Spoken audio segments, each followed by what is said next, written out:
I'm really excited about today's episode. We're going to have some editing advice from an Oscar-winning editor, but before we get to that, I did want to tell you about the new competition that MusicBed has out right now, the MusicBed Reopen Challenge, which is a competition where filmmakers can create videos that inspire, uplift, and build optimism toward the future. MusicBed is giving away $100,000 in hopes of producing content that can help the world reopen.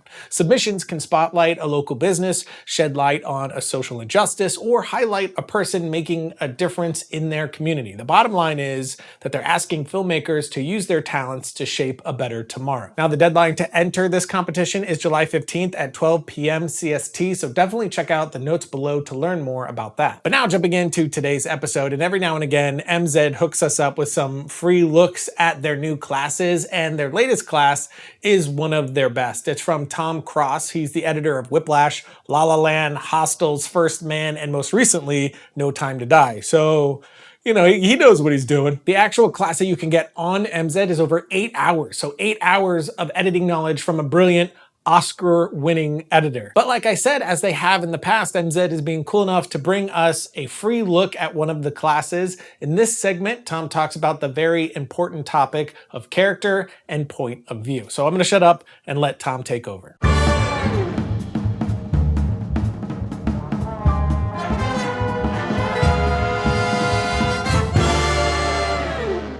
And now I'd like to talk to you about character and point of view. Who are the characters? What are their motivations? What are they trying to accomplish?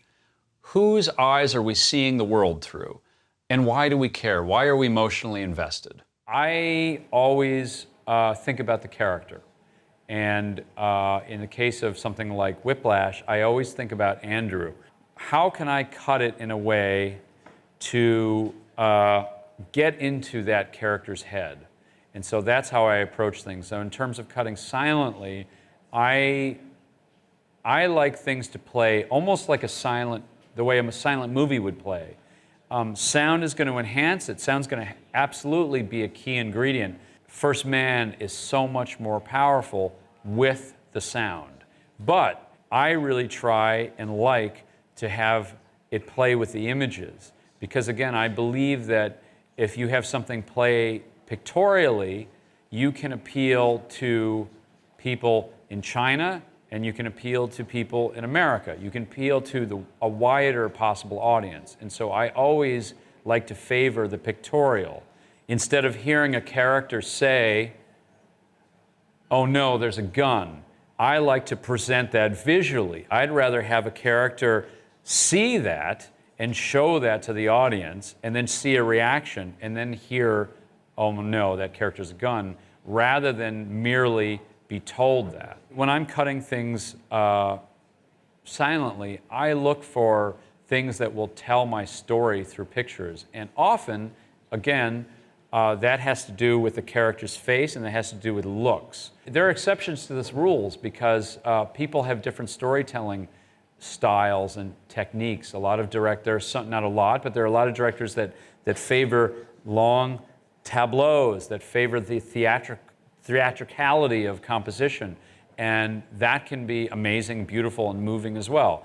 But in general, I think about how powerful the eyes are and the gaze.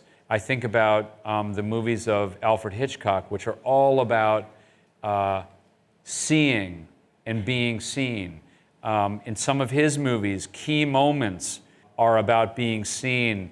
In Alfred Hitchcock's classic movie Psycho, when the killer is spying on a woman undressing, about to get in the shower, he takes a picture off a wall that reveals a hole in the wall so that he can peek in and look at this woman undressing to go in the shower. We show his eyes looking, and then we see what he's looking at. That's very potent, that's very powerful, because the audience sees exactly what the character sees, and you have a direct connection to that character's experience. That has an enormous amount of power. In his movie Rear Window, the movie about a man who watches his neighbors through his windows in the back of his apartment, he sees all these little stories play out in different apartments until he sees a neighbor and realizes that the neighbor has probably killed his wife. He spies on the killer. And the key moment, a pivotal moment in that story, is when, after an hour and a half of this character spying on the killer and us spying as well, that killer figures out that he's being watched. And we see the killer then turn to the camera, look at the camera, and then basically we instantly are afraid, because we know that that killer is not only looking at the character, that the killer is looking at us, the audience. And that has an enormous amount of power. And so I always look for things that direct the audience in that way. I look for moments where I can get into the character, either through literal subjective photography, or if that doesn't exist, because sometimes you don't shoot that way, through the face. And again, it's the face. The face tells you so much. The eyes, in particular, tell you so much. So it's such a powerful tool. I don't feel like I can overstate it. Any scene with a lot of characters is challenging, because you have to cut to them to keep their characters alive, unless you're trying to make a point of withholding them so that you can reveal something. For the most part, it's challenging because you have to keep them alive. You have to keep cutting to them to check in with them. There are challenges with geography, with looks, and this person looking this way and that way. We had that with the dinner table scene in Whiplash. The way it was shot great, but we always had to try to be careful about the geography around the table, because there's a way that if you cut it with certain angles, then one shot doesn't lead to the other shot. This look, doesn't match with your other great expression because the screen direction is wrong, and so it can be hard. But I would say that you have to reread your scene, think about your story, and think about whose scene it is. What is, is there a main character? Is there a point of view that you want to get across? The way the scene begins, the way it ends.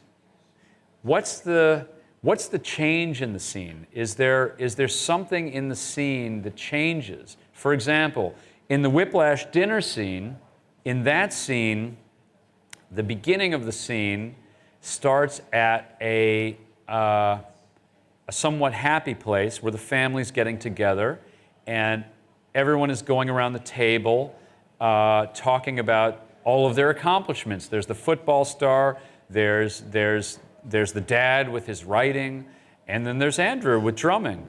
And you start to see, as the scene progresses, that the person who changes is Andrew. From the beginning of the scene, he's open and willing to have a conversation. He's trying to be included. He's actually trying to impress his family. He's trying to find his place in a way. He's saying, actually, I've been chosen for this band, and that has meaning to me. He's trying to share that. His family is not hearing that. They're not understanding him.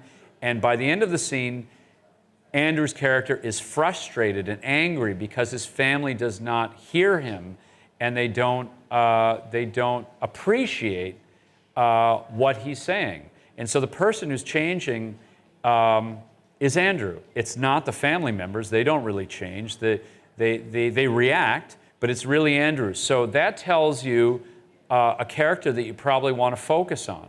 And you're going to want to focus on his face. You're going to want to look for those pieces of the performance that show you the progression from beginning to end. And so I think you have to look at your story, look at your scene, and ask yourself, what's the change from the beginning to the end? Is there any? And if there is, who is it that's changing? That's the person you want to focus on, And if it's two characters in interaction, my suggestion would be to edit the scene with only those characters first. Focus on that. Try that. Get that interaction, if this is what it is. Get that interaction, the looks, and the best performance pieces that tell that story and then go back and look for how you can incorporate the other people into the scene. So you're looking for something to use as the spine of your scene, and everything else can be hung on top of that spine.